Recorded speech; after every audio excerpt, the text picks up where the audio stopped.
ఆనాటి మంత్రము. దాక్షాయణి వచస్తుష్ట. దాక్షాయణి అంటే శివుని యొక్క పత్ని పార్వతీదేవి.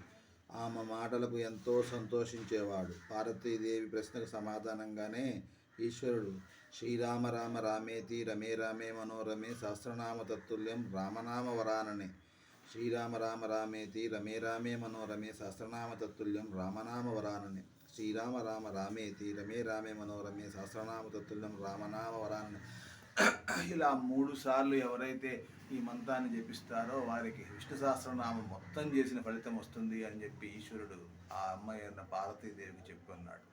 అలా ఆ తల్లి తన యొక్క సోదరుడి గురించి ఆమె పరమేశ్వరుడిని అడిగి సోదరుడిని ఎలా మనం చేరుకోవాలా అనే విషయాన్ని మనందరికీ తెలియజేసింది.